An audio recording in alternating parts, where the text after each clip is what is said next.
E aí, pessoal, tudo bem? Então vamos corrigir os resultados do primeiro volume do PET, mas vamos corrigir um link de cada vez, né? O primeiro link é o da semana 1, aqui, ó, semana 1 do volume 1. Então vamos dar uma olhada aqui, ó. É sobre o que o assunto? Sobre o nascimento da República no Brasil, processo histórico até metade do século XX. Isso envolve, gente, uma atividade aqui, ó, logo abaixo, que é a atividade 1, que fala sobre as leis que contribuíram para o fim da escravidão, que foi um dos fatores que contribuiu para a queda da monarquia. Então, é importante a gente saber. Esses fatores foram, o primeiro está aqui, ó, em 1850, o que foi a Lei Eusébio de Queiroz? Então, a resposta aqui está aqui, ó. Aí, coloquei já, ó. A Lei Eusébio de Queiroz, o principal objetivo era proibir o tráfico atlântico de escravos vindos do continente africano ao Brasil. Essa é a resposta. A número 2 fala de 1871, da lei Rio Branco, ou Lei do Ventre Livre. Qual era o objetivo dessa lei?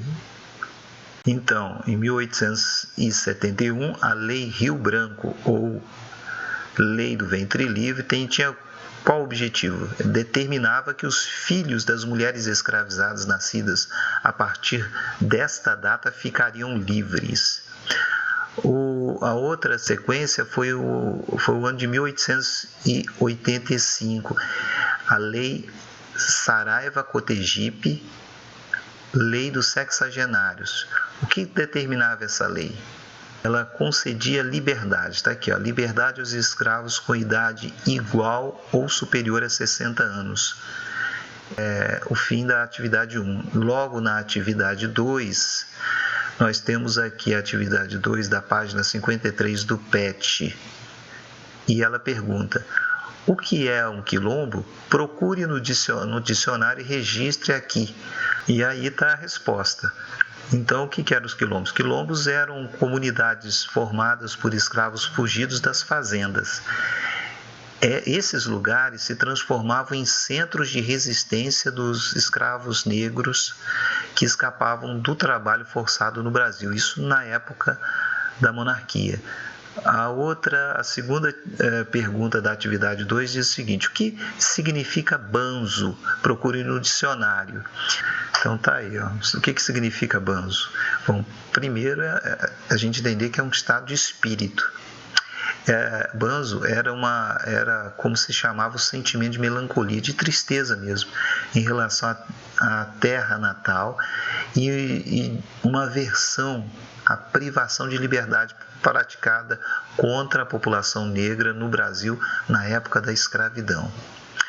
Na sequência, nós temos a atividade 3, a parte final do primeiro link da primeira semana. Então, a atividade 3 pede o seguinte, olha só: é importante saber que, além dos quilombos, os escravos se manifestavam através de outras formas de resistência. Faça uma pesquisa na internet, né, para identificar essas formas de resistência. Então, tá aí, ó. Entre as diferentes formas de resistência dos escravos, podem ser mencionadas fugas coletivas ou individuais, revolta contra os feitores e seus senhores, que poderia ou não levar ao assassinato desses. A desobediência também era uma importante ferramenta utilizada pelos escravos, como também a recusa de trabalhar, a execução de trabalho de maneira inadequada, chegando a medidas extremas como o suicídio e até o aborto. Então a gente chega aqui ao final do link 1 da primeira semana do PET de História, ok? É só apertar o botão e enviar para nós, tá bom? Obrigado por enquanto. Vamos para o link 2 agora.